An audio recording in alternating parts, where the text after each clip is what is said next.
Rich Dad Poor Dad, What the Rich Teach Their Kids About Money That the Poor and Middle Class Do Not. Robert T Kiyosaki. Robert Kiyosaki जो कि इस किताब के लेखक है, उनके दो पिता थे। उनके एक पिता जो पढ़े लिखे PhD होल्डर थे मगर जिंदगी भर गरीब ही रहे और गरीबी में ही मरे, इसलिए रॉबर्ट उन्हें पुअर डैड कहते थे। वहीं उनके दूसरे पिता बहुत पढ़े लिखे तो नहीं थे मगर काफी अमीर थे, उन्हें रॉबर्ट रिच डैड बुलाते थे। अब ये सोचने की बात है कि किसी भी इंसान के एक ही वक्त में दो पिता कैसे हो सकते हैं। उनके गरीब पिता का बस एक ही सपना था कि रॉबर्ट खूब मेहनत से पढ़ाई करने के बाद किसी बड़ी सी कंपनी में नौकरी करके अपना भविष्य सुरक्षित कर ले। मगर रॉबर्ट के दूसरे पिता जो अमीर थे, वे दरअसल रॉबर्ट के दोस्त माइक के पिता थे। वे चाहते थे कि रॉबर्ट अपनी जिंदगी में कुछ चैलेंज ले, क्योंकि सारे सबक सिर्फ स्कूल में ही नहीं सीखे जाते। कुछ सबक ऐसे होते हैं जिन्हें इंसान अपनी जिंदगी के तजुर्बों से ही सीखता है। स्कूली पढ़ाई सिर्फ अच्छे ग्रेड्स दिला सकती है मगर जिंदगी की पढ़ाई बहुत कुछ सिखाती है। बेशक पढ़ाई लिखाई की अपनी अहमियत है मगर सिर्फ इसके भरोसे बैठकर ही सब कुछ हासिल नहीं किया जा सकता। लेसन 1, अमीर लोग पैसे के लिए काम नहीं करते। एक बार एक आदमी था जिसके पास एक गधा था। जब भी उसे अपने गधे से कुछ मेहनत करवानी होती थी तो वे एक गाजर को उसके सामने लटका देता था। उस गाजर को देखते ही गधा उसे खाने के लालच में काम करता चला जाता था। उसे उम्मीद थी कि एक दिन वो उस गाजर तक पहुंच ही जाएगा। अब ये उस आदमी के लिए तो एक अच्छी तरकीब बन गई मगर बेचारे गधे को कभी भी वो गाजर नहीं मिल पाई। क्यों? इसलिए कि वो गाजर बस एक छलावा है। बहुत से लोग ठीक उस गधे की तरह ही होते हैं। वे मेहनत पर मेहनत किए चले जाते हैं, इस उम्मीद में कि एक दिन वे अमीर बन जाएंगे, मगर पैसा उनके लिए महज एक सपना बन के रह जाता है। इस सपने के पीछे भागने से आप उस तक कभी नहीं पहुंच सकते। तो पैसे के लिए काम करने के बजाय पैसे को अपने लिए काम करने दें। जब आप अमीर बनना चाहते हैं तो सिर्फ पैसे कमाने के लिए काम ना करें, क्योंकि जैसे ही हम अमीर बनने की राह में कदम बढ़ाते हैं, हमारा डर और लालच हम पर हावी होने लगता है कि कहीं हम गरीब के गरीब ही ना रह जाए। इसी डर से हम और ज्यादा मेहनत करने में जुट जाते हैं। फिर हमारा लालच हम पर हावी होने लगता है। हम उन सारी खूबसूरत चीजों की कल्पना करने लगते हैं जो पैसे से हासिल की जा सकती है। अब यही डर और लालच हमें ऐसे चक्कर में उलझा देता है जो कभी खत्म नहीं होता। तो हम अब और मेहनत करते हैं कि और ज्यादा कमा सके और फिर हमारा खर्च भी उसी हिसाब से बढ़ने लगता है। इसको ही अमीर डैड रेट रेस कहते हैं। अब इसका नतीजा ये हुआ कि हम पैसे कमाने के लिए हद से ज्यादा मेहनत करते हैं, खर्च करते हैं।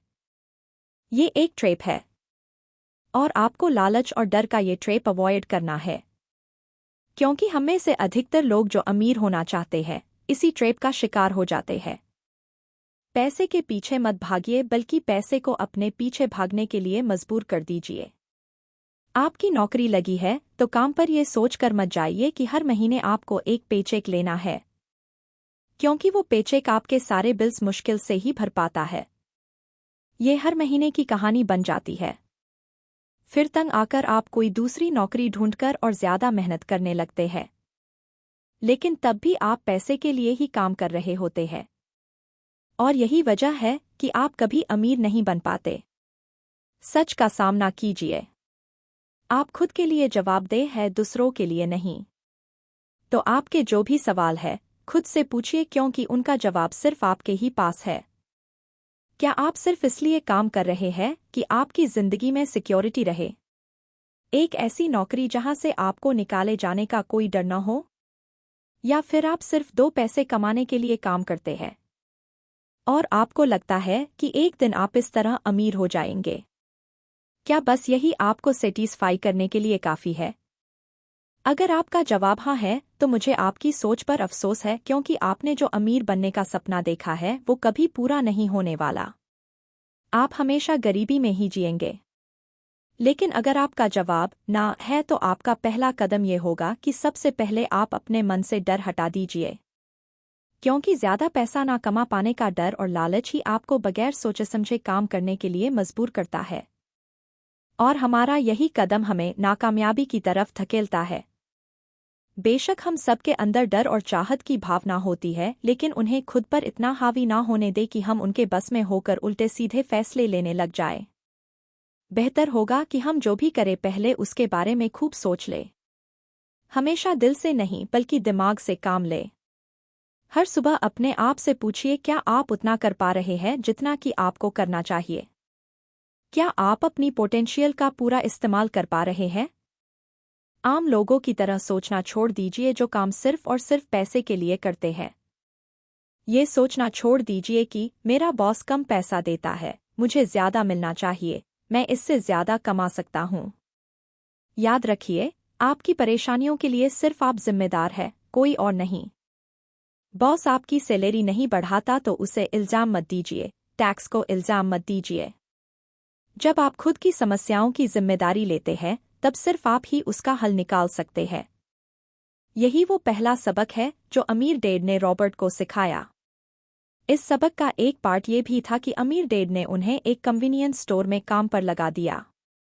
उन्हें इस काम के कोई पैसे नहीं मिले, वे बस काम करते रहे।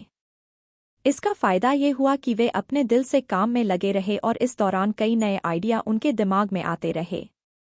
पैसे को अपने पीछे कैसे भगाया जाए इस बारे में उन्हें कई विचार मिले।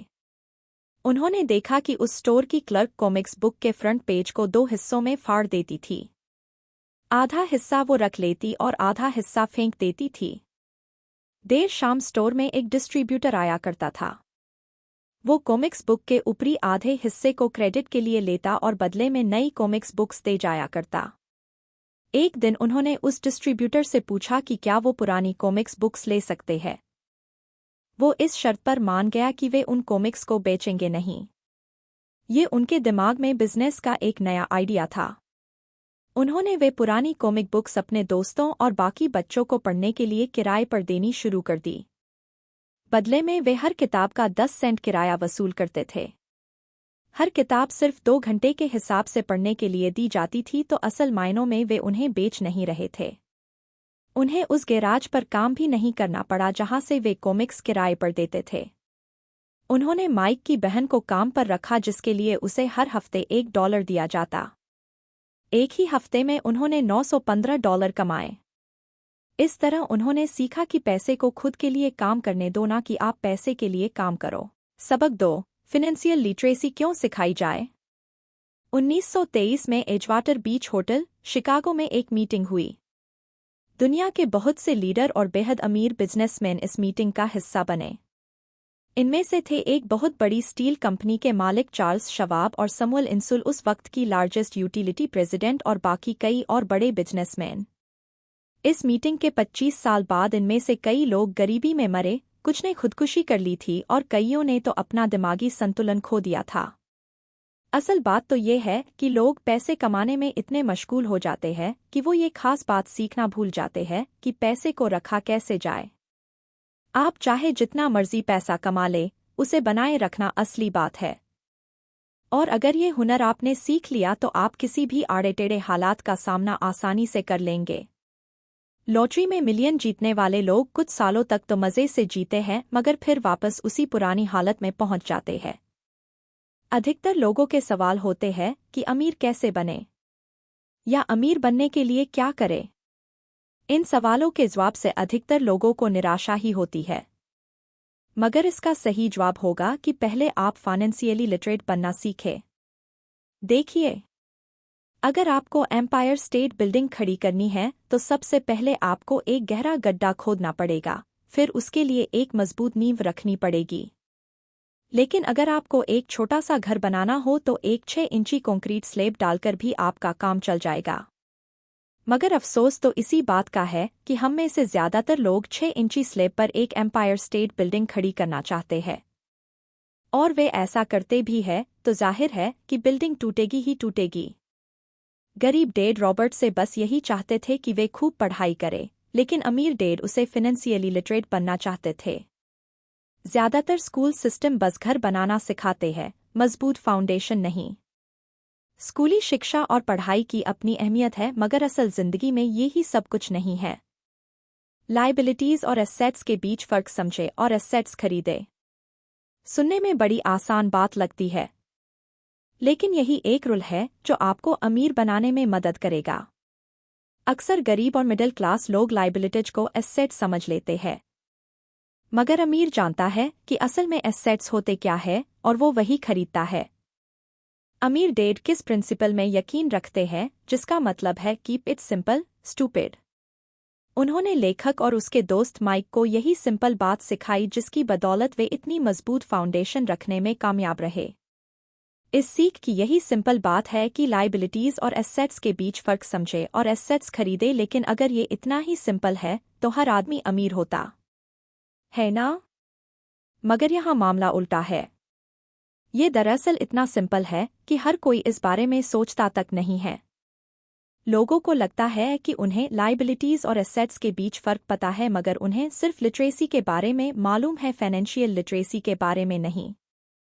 पीडीएफ में कुछ ड्राइंग्स दी गई है जिसकी मदद से अमीर डैड ने एसेट्स और लायबिलिटीज के बीच का फर्क समझाया।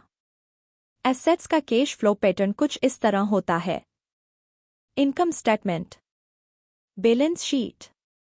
इनकम स्टेटमेंट को प्रॉफिट और लॉस का स्टेटमेंट मानकर चलना चाहिए। इसका सिंपल सा मतलब है इनकम की आपके पास कितना पैसा आया और एक्सपेंस है कि आपसे कितना पैसा खर्च हुआ। बैलेंस शीट एसेट्स और लायबिलिटीज के बीच बैलेंस बताती है।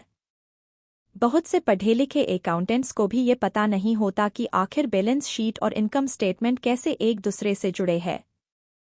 लायबिलिटी में कैश फ्लो कुछ ऐसा होगा। Income statement, balance sheet. अब ये चार्ट देखने में बहुत सिंपल है, इसे आसानी से लोगों को समझाया जा सकता है। एसेट्स वे चीजें होती है जो आपके लिए पैसे कमाने का काम करती है। मान लो आप कोई घर खरीदकर उसे किराए पर देते हैं, तो उसी किराए से आप वो लोन भी चुका सकते हैं जो आपने घर खरीदने के लिए लिया था। अब घर भी आपका हुआ और उससे मिलने वाला किराया भी। इसके उलट लायबिलिटीज आपकी जेब से पैसे खर्च करवाती है, जैसे कि घर खरीदकर उसमें रहने से आपको कोई किराया नहीं मिलने वाला। तो अब आप समझ गए होंगे कि अगर अमीर बनना है तो एसेट्स खरीदिए और गरीब ही रहना है तो लायबिलिटीज। अमीर लोगों के पास ज्यादा पैसा इसलिए होता है कि वे इस प्रिंसिपल पर यकीन करते हैं। वहीं दूसरी तरफ गरीब लोग इस प्रिंसिपल को ठीक से समझ ही नहीं पाते। इसीलिए इस बात पर जोर दिया जा रहा है कि सिर्फ लिटरेट नहीं बल्कि फाइनेंशियली लिटरेट बनिए। सिर्फ नंबर्स से कुछ नहीं होता, फर्क तो तब पड़ता है जब आप अपनी कहानी खुद लिखे। अधिकतर परिवारों में ये देखा गया है कि जो मेहनती होता है उसके पास पैसा भी ज्यादा होता है, मगर उसका फायदा क्या जब सारा पैसा लायबिलिटीज में ही खर्च हो जाए। अब देखिए, ये एक मिडिल क्लास का कैश फ्लो है। Income statement, balance sheet. ये चार्ट दिखाता है कि मिडिल क्लास आदमी अपना पैसा किस तरह खर्च करता है, और अगर यही उनका तरीका रहता है तो सारी जिंदगी वे मिडिल क्लास ही बनकर रहते हैं, या क्या पता उससे भी नीचे चले जाए। क्योंकि आप देख सकते हैं कि उनका सारा पैसा लायबिलिटीज में ही खर्च हो रहा है। कभी मोर्टेज, कभी rent, car loan, house loan, credit card का बिल, फीस और भी ना जाने क्या क्या। उनकी सारी कमाई इसी में खर्च हो जाती है। दूसरी ओर गरीब लोग हैं जिनकी कोई लायबिलिटी तो नहीं है, मगर उनके कोई एसेट्स भी नहीं होते। वे भी पैसा कमाते हैं, सैलरी पाते हैं, मगर हर रोज के खर्चों में उनका सारा पैसा उड़ जाता है। माना एक गरीब आदमी $1000 कमाता है, उसमें से $300 वो अपने छोटे से घर के किराए में खर्चता है, $200 उसके आने जाने का किराया, $200 टैक्स और $200 खाने और कपड़ों में खर्च हो जाता है। अब उसके पास बचा क्या? कुछ भी नहीं। और कभी कभी तो उधार लेकर काम चलाना पड़ता है, जिससे वो और गरीब हो जाता है। इसके उलट अमीर एसेट्स खरीद कर रखते हैं, फिर उनके वो एसेट्स उन्हें और पैसा कमा कर देते हैं। उनकी कमाई इसी तरह 2 से 4, 4 से 8 होती जाती है। अधिकतर अमीर लोग दिमाग से काम लेते हैं। वे घर लोन पर लेकर उसे किराए पर लगा देते हैं। बिना मेहनत के हर महीने किराया मिलता है, जिससे वे अपना लोन भी चुकता कर लेते हैं। मानिए कि लोन की इंस्टॉलमेंट $1 है, तो ये अपने घर का $2 किराया वसूल करेंगे। $1 बैंक को देंगे, $1 अपनी जेब में। तो हो गया ना ये बिना मेहनत के पैसा कमाना। तो असल में अमीर डैड और गरीब डैड के बीच बस सोच का फासला है। अपना पैसा कैसे खर्चे, सिर्फ यही मुद्दे की बात है और कुछ नहीं। 1960 के दिनों में अगर बच्चों से पूछा जाता था कि वे बड़े होकर क्या बनेंगे तो सबके पास यही जवाब होता था कि वे अच्छे ग्रेड्स लाएंगे और डॉक्टर बनेंगे। तब सबको यही लगता था कि अच्छे ग्रेड्स लेकर वे बहुत पैसा कमा सकेंगे। हालांकि उनमें से बहुत बच्चे आज बड़े होकर डॉक्टर बन चुके हैं। बावजूद इसके उनमें से काफ़ी लोग आज भी फाइनेंशियली स्ट्रगल करते नजर आएंगे, क्योंकि उन्हें हमेशा यही लगा कि ज़्यादा पैसा कमाने से उनकी सारी परेशानियां दूर हो जाएंगी। मगर आज के दौर में ऐसा नहीं है। आज बहुत से बच्चे फेमस एथलीट बनना चाहते हैं या फिर सीईओ या फिर कोई मूवी स्टार या रॉक स्टार, क्योंकि उन्हें पता है कि सिर्फ अच्छी पढ़ाई और अच्छे ग्रेड्स के भरोसे बैठकर वे करियर में सक्सेस नहीं पा सकते। आजकल फाइनेंशियल नाइटमेयर बहुत आम हो गया है। अक्सर नए शादीशुदा जोड़े ये सोचते हैं कि उनकी सैलरी अब डबल हो जाएगी क्योंकि दोनों जने कमा रहे हैं। एक छोटे से घर में रहते हुए वे अब बड़े घर के सपने देखते हैं, इसलिए वे पैसा बचाना शुरू कर देते हैं। इसकी वजह से उनका सारा ध्यान सिर्फ अपना करियर बनाने पर होता है। उनकी कमाई बढ़ने लगती है तो जाहिर है उसी हिसाब से खर्चे भी। अब जब आप फाइनेंशियली लिटरेट हुए बिना पैसा बनाते हैं या बिना सोचे समझे उसे खर्च करते हैं तो होता यह है कि आप पहले से भी ज्यादा खर्च करने लगते हैं। ये एक ऐसा चक्कर है जो फिर चलता ही रहता है। नए जोड़े ने अब इतना पैसा कमा लिया कि वे एक बड़ा घर खरीद सके। उन्हें तो यही लगेगा कि वे अब थोड़े अमीर हो गए हैं, मगर असलियत तो ये है कि बड़े घर के साथ उन्होंने नई लायबिलिटीज भी खरीद ली है। उनके कैश फ्लो में अब प्रॉपर्टी टैक्स का खर्च बढ़ गया। अब उन्हें एक नई गाड़ी भी चाहिए, फर्नीचर भी, सब कुछ नया। उनकी लायबिलिटीज बढ़ती ही चली जा रही है। और ज्यादातर होता यही है कि इनकम के साथ साथ खर्चे भी बढ़ने लगते हैं। फिर एक दिन अचानक इस सच्चाई का खुलासा होता है, मगर तब तक हम इस रेट रेस में बुरी तरह फंस चुके होते हैं। फिर ऐसे ही लोग हमारे लेखक रॉबर्ट के पास आकर पूछते हैं कि अमीर कैसे बना जाए। अब यही सवाल तो मुसीबत की जड़ है, क्योंकि सबको लगता है कि पैसा ही हर चीज का इलाज है। ये मानना ही एक बड़ी गलती है। उनकी समस्या ये नहीं है कि वे ज्यादा नहीं कमा रहे, बल्कि ये है कि जो कुछ उनके पास है उसे हैंडल कैसे करें।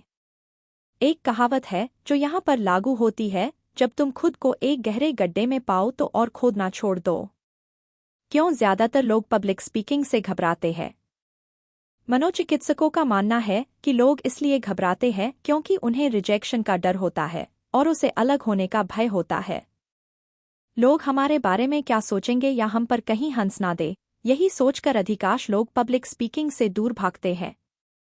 वे वही करना पसंद करते हैं जो सब कर रहे होते हैं। वे खुद को भीड़ का हिस्सा बनाकर संतुष्ट हो जाते हैं। आपका घर आपका सबसे बड़ा एसेट है, लोन लीजिए। अब प्रमोशन हो गया है, अब सैलरी बढ़ गई है तो नया घर लो। यही सब बातें हम लोगों से सुनते रहते हैं और फिर हम भी उसी रास्ते पर चल पड़ते हैं, क्योंकि जो सब कर रहे हैं वो जरूर सही होगा, है कि नहीं? मगर नहीं, ऐसा बिल्कुल नहीं है। अमीर डैड ने कहा था कि जापानीज लोग 3 चीजों की ताकत जानते थे: तलवार, कीमती जवाहरात और शीशा।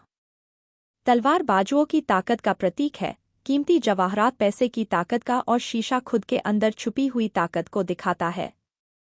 और वही हमारी सबसे बड़ी ताकत है। जब आप खुद को जानते हो, शीशे के सामने अगर आप खुद से सवाल पूछ सकते हो कि मैं सही हूं या मुझे भी भीड़ का हिस्सा बनकर रहना चाहिए, तो जो जवाब आपको मिलेगा वही आपकी असली ताकत है।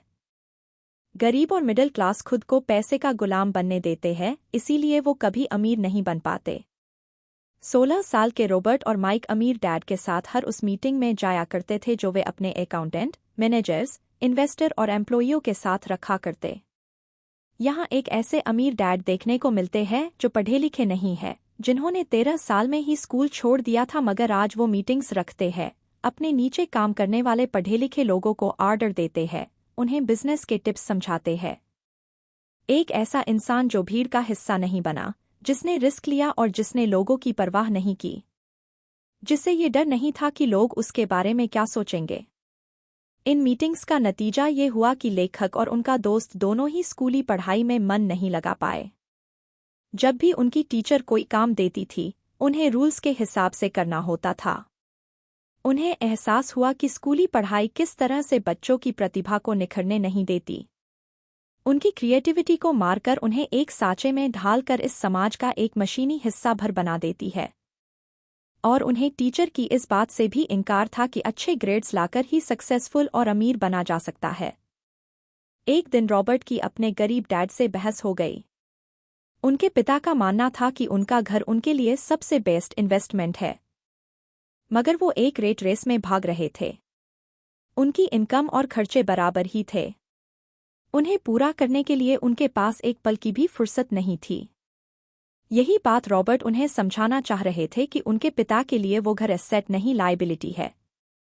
घर पर उनके पैसे खर्च हो रहे थे, बदले में मिल कुछ नहीं रहा था। ये बात उनके गरीब डैड समझ नहीं पा रहे थे और यही फर्क था गरीब और अमर डैड के बीच। खैर, उनकी बहस चलती रही। उन्होंने अपने गरीब पिता को बताया कि अधिकतर लोगों की जिंदगी लोन चुकाने में ही निकल जाती है। जिस घर को वे खरीदते हैं, उसके लिए वे 30 साल तक लोन भरते हैं। फिर एक और बड़ा घर लेते हैं और पाना लोन रिन्यू करवाते हैं। अब घर की कीमत भी उसी हिसाब से बढ़ेगी या नहीं, ये निर्भर करता है। कुछ लोग ऐसे भी हैं जिन्होंने घर खरीदने के लिए एक बड़ी रकम ली थी। जितनी घर की कीमत नहीं थी, उससे ज्यादा कर्ज उनके सर पर चढ़ गया। इसका सबसे बड़ा नुकसान लोगों को ये होता है कि वे बाकी जगह इन्वेस्टमेंट नहीं कर पाते, क्योंकि उनका सारा पैसा उस घर पर लगा है। उन्हें कभी इन्वेस्टमेंट करने का मौका ही नहीं मिल पाता और ना ही वे इस बारे में कुछ सीख पाते हैं। और इस तरह कई एसेट्स उनके हाथ से निकल जाते हैं। अगर इसके बदले लोग सिर्फ एसेट्स पर ध्यान दें तो उनका फ्यूचर कहीं ज्यादा बेहतर हो सकता है। अब उदाहरण के लिए रॉबर्ट की पत्नी के पेरेंट्स एक बड़े से घर में शिफ्ट हो गए। उनका सोचना था कि अपने लिए बड़ा और नया घर लेना एक सही फैसला है, क्योंकि बाकियों की तरह उन्हें भी घर लेना एक एसेट्स लगता था। मगर वे ये जानकर हैरान रह गए कि उस घर का प्रॉपर्टी टैक्स $1000 था। ये उनके लिए एक बड़ी कीमत थी। और क्योंकि वे रिटायर हो चुके थे तो इतना पैसा टैक्स के रूप में भरना उनके रिटायरमेंट बजट के बाहर था।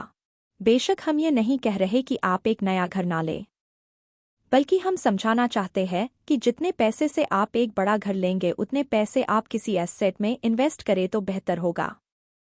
आपका एसेट आपके लिए कमाई करेगा और कुछ ही समय बाद आपके पास इतना पैसा होगा कि आप आसानी से मनपसंद घर ले पाएंगे, वो भी बिना किसी लोन के।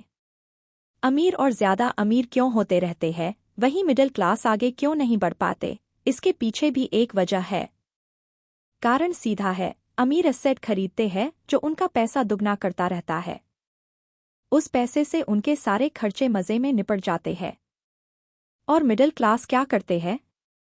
वे तो बस महीने की एक तारीख का इंतजार करते हैं जब उनकी सैलरी आए। सारी की सारी सैलरी तो खर्चों को पूरा करने में खत्म हो जाती है, तो इन्वेस्टमेंट कहाँ से होगा? और फिर जब सैलरी बढ़ती है तो उस पर टैक्स भी बढ़ जाता है और उसी हिसाब से बाकी खर्चे भी। फिर अंत में वही रेट रेस चलती रहती है। एक कर्ज में डूबा समाज जहां हम रहते हैं। अपने घर को एसेट समझना ही वो वजह है जो हमें कर्ज के बोझ तले दबाती है। आज यही अधिकतर लोगों की सोच है। अगर सैलरी बड़ी है तो लोग सोचते हैं कि अब वे बड़ा सा घर ले सकते हैं, क्योंकि उन्हें ये अपने पैसे का सही इस्तेमाल लगता है। इसके बदले अगर वही पैसा सही जगह लगाया जाए तो उनकी जिंदगी हमेशा के लिए बदल सकती है। लेकिन ऐसा हो नहीं पता, क्योंकि उनका सारा वक्त हाड़तोड़ मेहनत करने में चला जाता है। अपनी नौकरी को सेफ जोन समझकर वे उससे अलग कुछ सोच ही नहीं पाते। और साथ ही उन पर कर्ज का इतना बोझ होता है कि वे नौकरी छोड़ने का रिस्क ले ही नहीं सकते। अब जरा खुद से ये सवाल कीजिए कि आज आप नौकरी छोड़कर बैठ जाते हैं तो कितने दिन आपका गुजारा चलेगा? क्योंकि अगर आप फाइनेंशियली लिटरेट नहीं है, अगर आपने सारी उम्र सिर्फ सैलरी के भरोसे ही काटी है और एसेट्स के बदले आपने लायबिलिटीज ली है, तो यकीनन आपकी जिंदगी एक कड़ी चुनौती है। सिर्फ नेटवर्थ के भरोसे आपका काम नहीं चल सकता। नेटवर्थ बताता है कि आपके पास वाकई में कितना पैसा है, चाहे वो एक गैराज में पड़ी पुरानी कार के रूप में ही क्यों ना हो। अब भले ही वो कार कुछ काम की नहीं हो। जबकि वेल्थ का मतलब है कि आपके पास जो पैसा है उससे आप कितना और पैसा कमा रहे हैं। जैसे कि मान लीजिए आपके पास कोई एसेट है जिससे हर महीने मुझे $3000 की कमाई हो जाती है और हर महीने आपके $6000 खर्चे हैं, तो मैं सिर्फ आधे महीने ही अपना गुजारा कर पाऊंगा। तो सॉल्यूशन ये होगा कि अपने एसेट से मिलने वाला पैसा बढ़ा दे। जब वो $6000 मिलने लगेगा तो आप रातों रात अमीर नहीं हो जाएंगे, मगर इस तरह आप वेल्थी होने लगेंगे। अब अगर आप अचानक नौकरी छोड़ते भी हैं तो आपके एसेट सारा खर्च कवर कर लेंगे। आप वेल्थी तभी बन पाएंगे जब आपके खर्च आपके एसेट्स की ग्रोथ से कम रहे। तीसरा सबक 3, अपने काम से काम रखें। दुनिया की सबसे बड़ी फूड चेन मैकडोनाल्ड के फाउंडर रे क्रोक ने एक MBA क्लास में एक स्पीच दी। ये 1947 की बात है। उनकी ये स्पीच बड़ी ही शानदार थी, लोगों को प्रेरित करने वाली। स्पीच के बाद जब MBA क्लास के छात्रों ने कुछ वक्त उनके साथ बिताने की गुजारिश की तो वे उनके साथ बियर पीने चले गए। बातों बातों में रे ने अचानक एक सवाल किया, क्या आप लोग जानते हैं कि मैं किस बिजनेस में हूँ? अब ये बात तो सबको मालूम थी कि वे हैमबर्गर बेचते थे। इस बात पर वे हंसने लगे और बोले कि उनका असल बिजनेस तो रियल एस्टेट है, क्योंकि मैकडोनाल्ड के लिए हर लोकेशन का चुनाव सोच समझकर किया जाता है। जहां उसकी फ्रेंचाइजी बनाई जाती है वो जमीन भी साथ ही बेची जाती है। तो इसका सीधा मतलब है कि मैकडोनाल्ड की फ्रेंचाइजी खरीदने वाले को वो जमीन भी खरीदनी पड़ती थी। तो इस तरह से ये एक रियल एस्टेट बिजनेस भी हुआ। यही सबक अमीर डैड ने रॉबर्ट को सिखाया कि अक्सर लोग खुद के लिए छोड़कर बाकी सब के लिए काम करते हैं। वे टैक्स पे करके गवर्नमेंट के लिए काम करते हैं, उस कंपनी के लिए काम करते हैं जहां वे नौकरी करते हैं, बैंक का मोर्टेज देकर उसके लिए काम करते हैं। और ये सब इसलिए क्योंकि हमारा एजुकेशन सिस्टम ही ऐसा है। स्कूल हमें एम्प्लॉई बनना सिखाता है, ना कि एम्प्लॉयर। जो आप पढ़ते हैं वही आप बनते हैं। अगर आपने साइंस पढ़ी तो डॉक्टर, मैथमेटिक्स पढ़ी तो इंजीनियर, मतलब जो आपने पढ़ा वो आप बने। अब मुसीबत तो ये है कि इससे छात्रों का कोई भला नहीं हो पाता, क्योंकि वे नौकरी और बिजनेस के बीच के फर्क में उलझ कर रह जाते हैं। जब कोई पूछता है कि आपका क्या बिजनेस है तो आपको ये नहीं बोलना चाहिए कि मैं तो एक डॉक्टर हूँ या एक बैंकर हूँ, क्योंकि वो आपका प्रोफेशन है, बिजनेस नहीं। कहने का मतलब है कि आप जो करते हैं उसे अपना बिजनेस बनाइए, नौकरी नहीं। अपनी सारी उम्र दूसरों के लिए काम करके उन्हें अमीर करने में बर्बाद ना करे, बल्कि खुद की जिंदगी को खुशहाल बनाने के लिए काम करे। बहुत से लोगों को इस बात का एहसास बड़ी देर से होता है कि उनका हाउस लोन उनकी जान ले रहा है, और फिर उन्हें लगता है कि जिसे वे एसेट मानने की गलती कर रहे थे दरअसल कभी एसेट था ही नहीं। जैसे उन्होंने कार ली तो उससे जुड़े तमाम खर्चे उनकी लायबिलिटीज बन गए। उन्हें पूरा करने के लिए नौकरी जरूरी है, और अगर कभी वो सेफ जॉब उनके हाथों से निकल गई तो उनकी मुसीबतें शुरू हो जाती है। इसीलिए तो हम एसेट कॉलम पर इतना जोर दे रहे हैं, ना कि आपकी इनकम कॉलम पर। और फाइनेंशियली सिक्योर होने का यही एक तरीका है। आप कितने अमीर हैं ये जानने का सही तरीका नेटवर्थ इसलिए नहीं है क्योंकि जब भी आप अपने एसेट्स बेचते हैं तो उन पर भी टैक्स लगता है। आपको उतना पैसा नहीं मिलता जितना कि आप सोचते हैं। आपके बैलेंस शीट के हिसाब से आपको जितना भी पैसा मिलेगा उस पर भी आपको टैक्स देना पड़ेगा। जो आप कर रहे हैं उसे एकदम मत छोड़िए। ये किताब आपको कभी भी ये सलाह नहीं देगी। अपनी नौकरी करते रहिए पर साथ ही एसेट्स भी जमा कीजिए। और एसेट्स से मेरा मतलब है सही और असली मायने में एसेट्स। मैं ये नहीं कहूँगा कि आप कोई कार लीजिए, क्योंकि वे मेरी नज़र में एसेट नहीं है, क्योंकि जैसे ही आप उसे चलाना शुरू करते हैं वो अपनी कीमत का 25% खो देती है। जितना हो सके खर्चे में कटौती करे और लायबिलिटीज घटाए। अब किस तरह के एसेट्स खरीदे जाने चाहिए, यहाँ हम आपको कुछ उदाहरण देते हैं। ऐसा बिजनेस जहाँ आपकी मौजूदगी जरूरी ना हो, जो दूसरे लोग आपके लिए चलाए, क्योंकि आप वहाँ ज्यादा वक्त देंगे तो वो बिजनेस नहीं नौकरी होगी। रियल एस्टेट में पैसा लगाए, स्टॉक और बॉन्ड खरीदे। जब एसेट खरीदे तो अपनी पसंद की चीज़ों पर पैसा लगाए, क्योंकि आपका मन होगा तभी आप उसमें ध्यान दे पाएंगे। अगर उसमें आपकी रुचि होगी तो आप उसे बेहतर समझ पाएंगे। रॉबर्ट को रियल एस्टेट और स्टॉक्स में रुचि थी, खासकर छोटी कंपनियों में इन्वेस्ट करना। अपने अमीर डैड की सलाह पर उसने अपनी नौकरी कभी नहीं छोड़ी। वो जॉब करता रहा, साथ ही अपने एसेट कॉलम को बड़ा और मजबूत बनाता चला गया। एक पैसा भी जो आप कमाते हैं उसे बेकार ना जाने दे। अपने पैसे को अपना गुलाम मानकर चलिए जो आपके लिए काम करे। आप लग्जरी खरीदना चाहते हैं? शौक से खरीदे, कोई बड़ी बात नहीं। मगर ये ना भूले कि अमीर और मिडिल क्लास में यही सोच का फर्क है। जहां मिडिल क्लास पैसा आते ही पहले लग्जरी में खर्च करेगा, वहीं अमीर आदमी उसे अंत में खरीदेगा। इतना समझ लेने के बाद अब अगले चैप्टर में आप अमीर लोगों के सबसे बड़े सीक्रेट के बारे में जानेंगे। सबक 5, अमीर पैसा इन्वेंट करते हैं। अलेक्जेंडर ग्रैहम बेल ने टेलीफोन इन्वेंट करने के बाद उसे पेटेंट कर दिया था। इनका बिजनेस बड़ा और संभालने में मुश्किल होने लगी तो वे वेस्टर्न यूनियन गए और उन्हें अपना पेटेंट और छोटी सी कंपनी $1,00,000 में बेचने की पेशकश की। उस वक्त के वेस्टर्न यूनियन के प्रेसिडेंट ने पेशकश ठुकरा दी। उन्हें ये दाम कुछ ज्यादा लग रहे थे। और फिर उसके बाद एक बड़ी कंपनी AT&T का जन्म हुआ। रॉबर्ट 1984 से प्रोफेशनल तौर पर पढ़ा रहे हैं। एक चीज जो हजारों लोगों को पढ़ाने के बाद उन्होंने जानी वो ये कि उन सब लोगों में पोटेंशियल था। बल्कि हर एक इंसान में पोटेंशियल है जो हमें महान बना सकती है। इसके बावजूद जो हमें रोकता है वो है खुद पर डाउट रखना। स्कूल छोड़ने के बाद हमें पता चलता है कि जिंदगी में आगे बढ़ने के लिए सिर्फ ग्रेड्स ही काफी नहीं होते। जैसे सिर्फ स्मार्ट लोग ही आगे नहीं बढ़ते बल्कि वे बढ़ते हैं जो बोल्ड भी होते हैं। ये सच है कि फाइनेंशियल जीनियस होने के लिए इसकी नॉलेज भी होनी चाहिए, मगर साथ ही हिम्मत और बोल्डनेस भी चाहिए। ज्यादातर लोग पैसे के मामले में कोई रिस्क नहीं लेना चाहते, मगर अमीर होने के लिए आपको रिस्क लेने ही पड़ेंगे। क्योंकि हो सकता है आने वाले सालों में एक नया बिल गेट्स पैदा हो या अगला अलेक्जेंडर ग्राहम बेल और बाकी शायद दिवालिया बनकर गरीब हो जाए। अब ये आपकी मर्जी है, आप इनमें से क्या बनना चाहते हैं।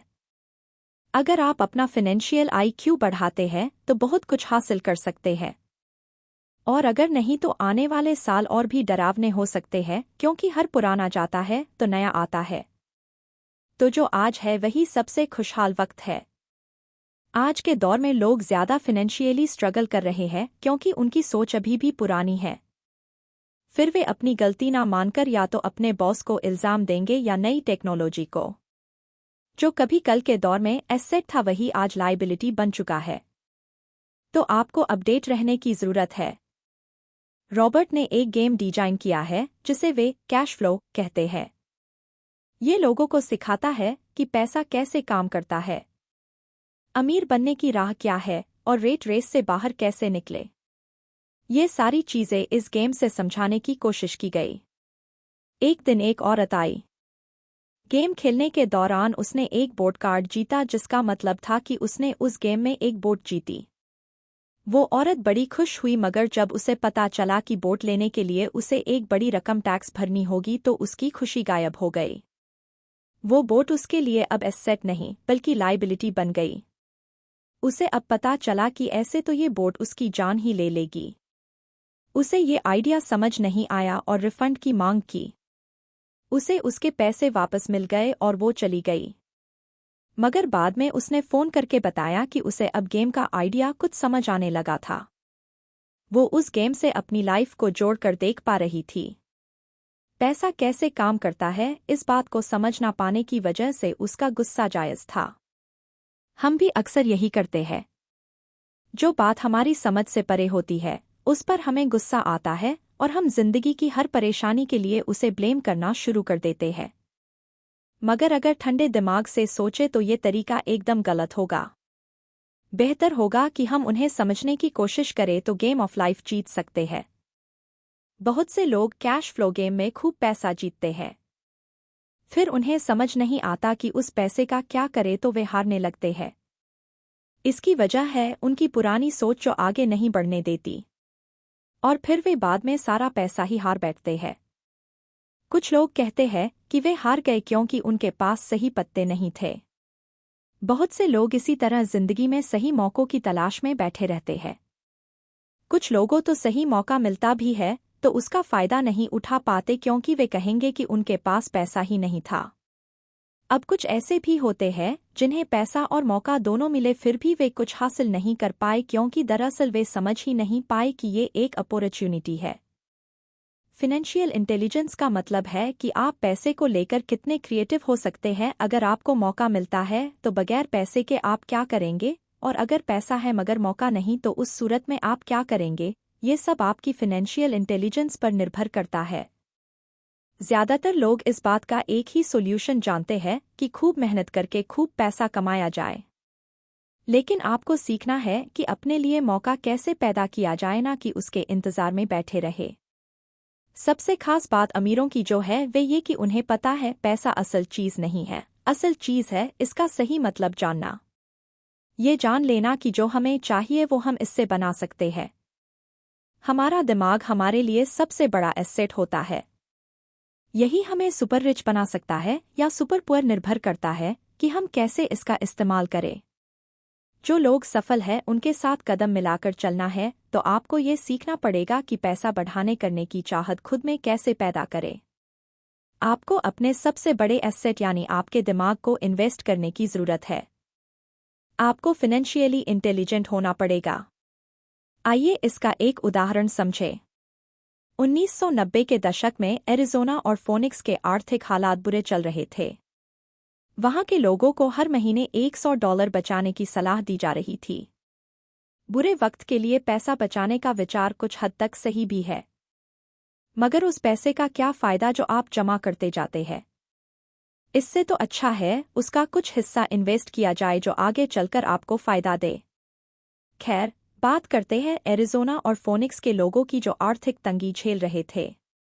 ऐसे में इन्वेस्टर को ये एक बढ़िया मौका लगा। लोग जो अपनी प्रॉपर्टी अपने पौने दामों में बेच रहे थे वो कई इन्वेस्टर्स ने हाथों हाथ खरीद ली। रॉबर्ट ने भी $75,000 की कीमत वाला एक घर सिर्फ $20,000 में खरीद लिया। इसके बाद उन्होंने अटॉर्नी के ऑफिस में एक एड दिया। $75,000 वाला घर सिर्फ $60,000 में लेने के लिए ग्राहकों टूट पड़े। रॉबर्ट का फोन बजना बंद ही नहीं हो रहा था। ये पैसा उनको उस एसेट से मिलने जा रहा था जो उन्होंने प्रॉमिसरी नोट के रूप में ग्राहक से लिया था, और उन्हें ये पैसा कमाने में केवल 5 घंटे लगे।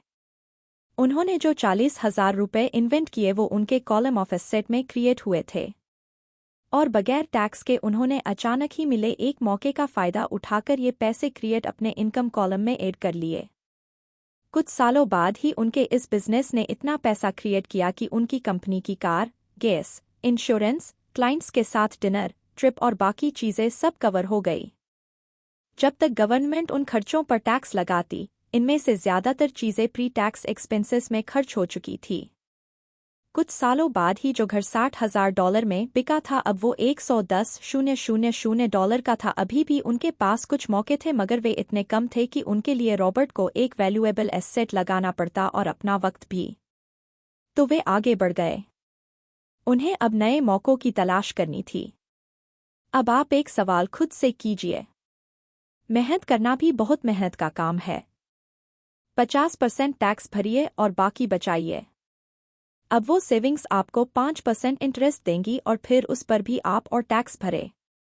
इससे तो अच्छा होगा कि अपना पैसा और टाइम अपने सबसे पावरफुल एसेट यानी अपने दिमाग पर इन्वेस्ट करे और फाइनेंशियली इंटेलिजेंट बने। ये दुनिया कभी एक सी नहीं रहती। जो आज है कल नहीं होगा। कभी मंदी तो कभी तेजी का दौर चलता रहेगा। वक्त के साथ टेक्नोलॉजी और बेहतर होती जाएगी। आज मार्केट ऊपर है तो कल नीचे होगा, खासकर स्टॉक मार्केट तो हर रोज बदलता है। मगर इससे आपको क्या फर्क पड़ेगा अगर आप फाइनेंशियल इंटेलिजेंट हैं तो? क्योंकि आप तो हर हालात के लिए तैयार रहेंगे। आपको जिंदगी में बेशुमार मौके मिलेंगे जहां आप अपनी फाइनेंशियल इंटेलिजेंट का फायदा उठा सकते हैं। जरूरत है तो बस उन मौकों को लपकने की। अमूमन हम 2 तरह इन्वेस्टर देख सकते हैं। पहले वो जो पैकेज इन्वेस्टमेंट खरीदते हैं, और ये काफ़ी आसान और बगैर झंझट का काम है। दूसरे इन्वेस्टर अपने लिए खुद ही इन्वेस्टमेंट क्रिएट करते हैं। इनको आप प्रोफेशन भी कह सकते हैं। जितना ये इन्वेस्ट करते हैं उससे कई गुना ज़्यादा पैसा बना लेते हैं।